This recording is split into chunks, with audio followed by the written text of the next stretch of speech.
Hi, I'm Cautex, and welcome to my Dragonflight patch 10.0 Fury Warrior guide. The purpose of this guide is to help people new to playing Fury in patch 10.0 get off and running. As you can see from the video length, I've got a lot to say. I've done extensive timestamping so that if you don't want to watch the entire video, you can quickly get to the topics that you're interested in, or skip things that you don't care about, such as the following disclaimer. This guide is only useful if it makes sense to you and you're able to act on what you've learned. Whether or not it makes sense to you obviously depends on how I explain things. While I will do my best to explain everything as clearly as possible, I sometimes have weird ways of thinking about and describing things. Just because you don't understand something that I'm talking about does not mean that it's a confusing topic or that you're not smart enough or good enough to be able to understand it. It means that I didn't explain the topic in a way that works for how your brain likes to make sense of things. This is why I strongly encourage you to seek out other guides as well, because someone else might have a way of explaining something that triggers that light bulb moment and makes you finally get it. If you're still confused about any topic that I cover or allude to in this video, feel free to ask about it in the comments and I will do my best to try to answer it as best I can in a way that makes sense for you. The next thing to understand going into this guide is that the information in it is only accurate as of the start of Dragonflight patch 10.0. Any future theory crafting discoveries, as well as any patches and hotfix, could make the information presented in this video entirely wrong. Now with all of that out of the way, let's get started. The Fury spec revolves around dual wielding and what I call a pump and dump playstyle. The most basic component of this playstyle is to generate rage as quickly as possible and then dump it by using Rampage. There's a ton of other little pieces that go into this playstyle, and I'll be talking about those. But all of these pieces generally end up revolving around generating rage as quickly as possible and then spending it on Rampage. So let's start talking about some of those pieces. Fury Warriors generate rage through auto attacks and our damaging abilities.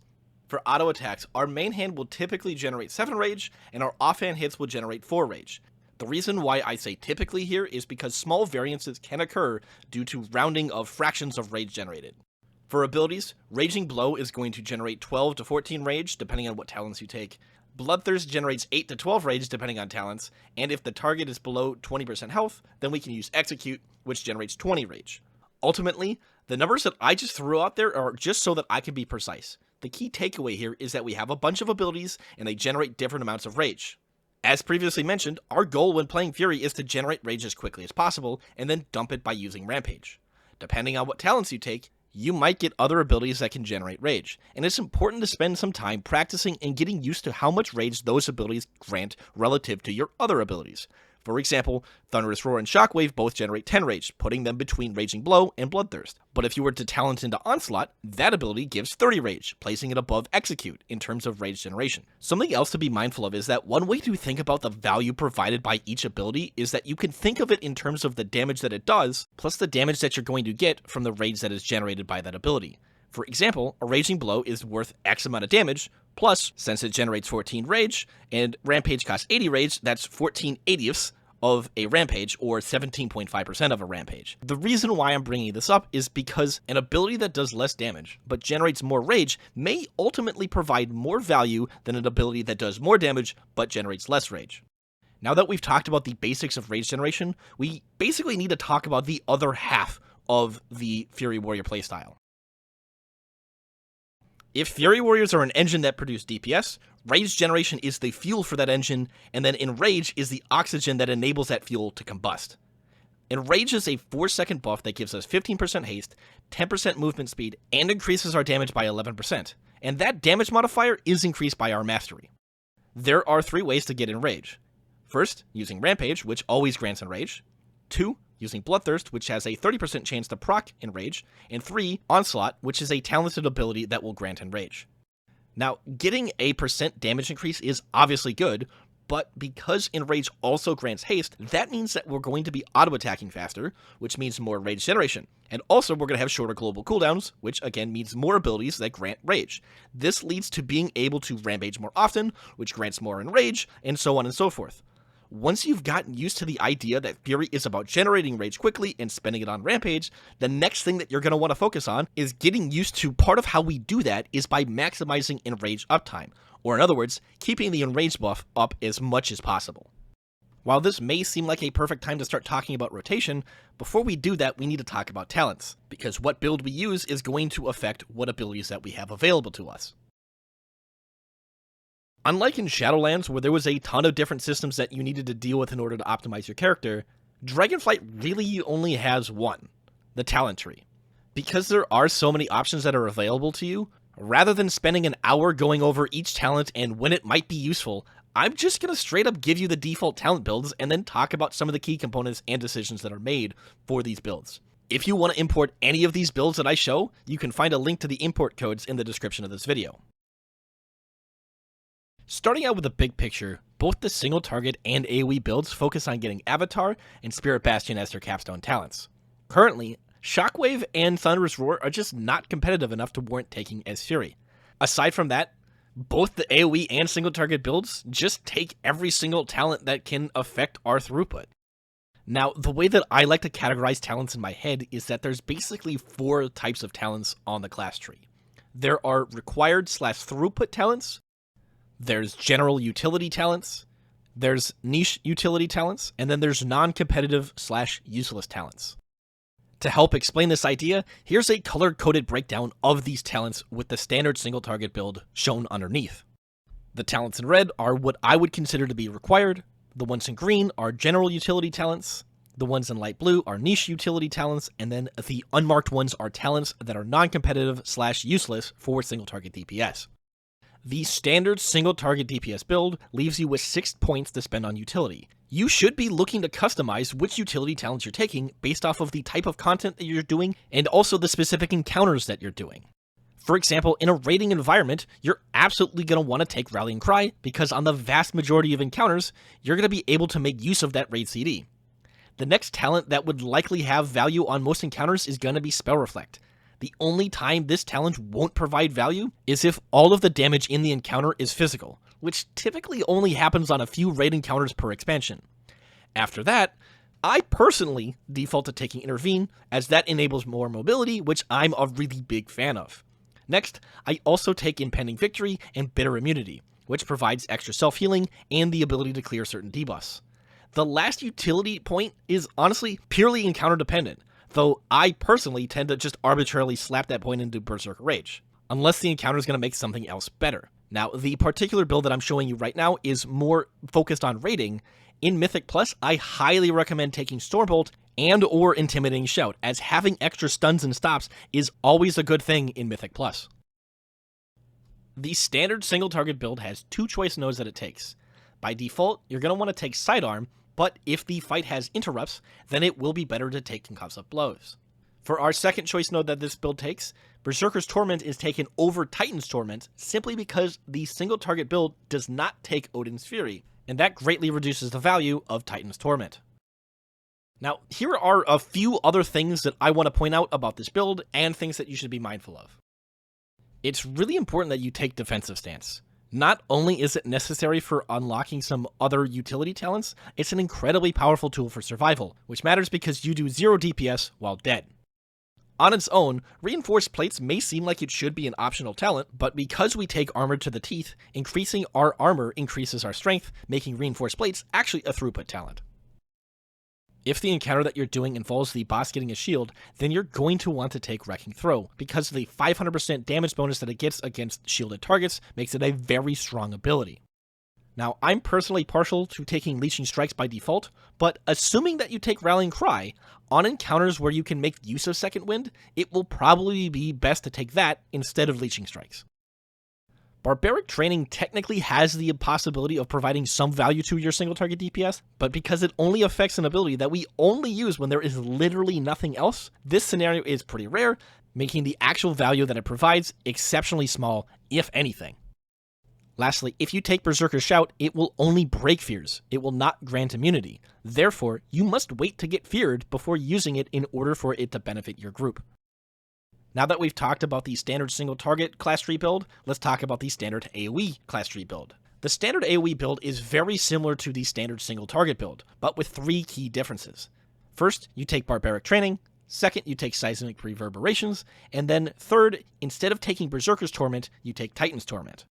Because you're spending 2 extra points on throughput talents, the AoE build only has 4 free points to spend on utility. However, with that said, those 2 extra throughput talents that we take only amount to around a 1 to 2% DPS increase, so there could be scenarios where that extra utility is worth more to you. Now that we've got the class tree out of the way, let's start talking about the Fury Spec Tree. There are 4 distinct playstyles that you can build for in the Fury Spec Tree. Those 4 playstyles are the Bloodthirst-centric playstyle, the Raging Blow-centric playstyle, Single-Minded Fury, and Sword of Storms. Currently, the Raging Blow-centric playstyle is performing the best, and so that's the one that I'm going to be talking about. As you can probably imagine with a label like Raging Blow-centric, this playstyle focuses on making Raging Blow our primary means of generating rage. To supplement this playstyle, the default single-target build will take Onslaught and Tenderize to massively increase in rage uptime. This build also takes Reckless Abandon plus Unbridled Ferocity and Ravager plus Hurricane. Something that I'd like to point out is that if you've played Fury in the past, it should be noted that when running Reckless Abandon, the charge attached to Crushing Blow has thankfully been removed. Additionally, with the change made to Reckless Abandon making Rampage empower your Raging Blow and Bloodthirst instead of Recklessness, currently, Reckless Abandon is always superior to Anger Management. The left side of the tree is mostly ignored as that side focuses on the Bloodthirst-centric and Single-Minded Fury playstyles. With that said, despite Bloodthirst being a relatively low priority, we take improved Bloodthirst so that we can grab Focused and Chaos, which increases our rage generation and also makes it more consistent. The talent combination of Wrath and Fury, Raging Armaments, and Hack and Slash make it so that you will almost always be able to use Raging Blow, giving stacks of Slaughtering Strikes, which buffs Rampage. Warpaint is taken instead of Invigorating Fury because, broadly speaking, having a 10% damage reduction with a nearly 100% uptime is going to provide more overall survivability, though there may be niche situations where attaching an instant heal to Enrage Regen may be more useful. The standard AoE build is once again very similar to the standard single target build. However, you're going to talent into taking Improved Whirlwind and Meat Cleaver instead of taking Ashen Juggernaut and Raging Armaments. Besides the obvious benefit of enabling our single target abilities to cleave and hit 4 additional targets, the reason that we drop Ashen Juggernaut is that most AoE scenarios, such as in Mythic Plus, are not prolonged encounters, and therefore it's less likely that you'll end up maintaining a full stack of Ashen Juggernaut for any meaningful period of time. Additionally, because we're going to be spending a significant number of GCDs using Whirlwind, that inherently means using Raging Blow less often, and that makes taking the extra charge of Raging Blow less valuable. The AoE build also takes Odin's Fury and Titanic Rage instead of Onslaught and Tenderize. Something to note about Titanic Rage is that the stacks of Whirlwind that it grants functions as if you cast Whirlwind, meaning that it just puts you at 4 stacks regardless of how many you had when you used Odin's Fury. Now, something to note is that Cold Steel Hot Blood is a very strong AoE talent, especially when combined with a more Bloodthirst-centric playstyle. But with the gear that I had access to on the beta, it never simmed higher than the build that I'm showing you now. As crit levels increase over the course of the expansion, the value of Cold Steel Hot Blood will increase, and it's possible that it's going to surpass the build that I'm showing you now. I bring this up to make 2 points. 1, do not be afraid to try other builds and play out those playstyles because we might be playing those builds later on in the expansion anyway, and also, always make sure to sim yourself as your results may vary. Broadly speaking, you can boil down Fury's standard rotation into a fairly simple flowchart. Priority number 1 is to maintain your stack of Ashen Juggernaut if it's about to fall off. If you don't gotta worry about that, then your goal is to be maintaining Enrage. Priority goes to Rampage, and if you can't do that, then Onslaught, and then finally Bloodthirst. After you're maintaining Enrage, then you want to use Execute whenever possible. If you can't Execute, then you should be trying to build stacks of Slaughtering Strikes by using Raging Blow and Onslaught. If neither of those abilities are available, then you should use Bloodthirst, and if everything else is on cooldown, then you should just fill that GCD with a Whirlwind. Now, something that's worth noting is that during Execute phases, the current Simcraft APL for Fury prioritizes using Crushing Blow over Execute, despite the fact that Execute does more damage and generates more rage than Crushing Blow. This is a practice that had merit during Shadowlands because Reckless Abandon made Recklessness empower Raging Blow, and also a tier bonus enabled Raging Blow and Crushing Blow to proc Recklessness. Since this tier bonus is gone and Reckless Abandon has been reworked, the value of prioritizing Crushing Blow over Execute comes from using Crushing Blow to generate stacks of Slaughtering Strikes, making Rampage hit harder. From my testing on the beta, and after many hours of messing around with the SimCraft APLs, there does not seem to be a meaningful difference in DPS between prioritizing Execute versus prioritizing Crushing Blow. Because of this, I'm going to deviate from what SimCraft says and personally suggest that you just use Execute as much as possible during Execute phases, because in my opinion, that's just much simpler because it means that I never have to worry about my Ashen Juggernaut stacks.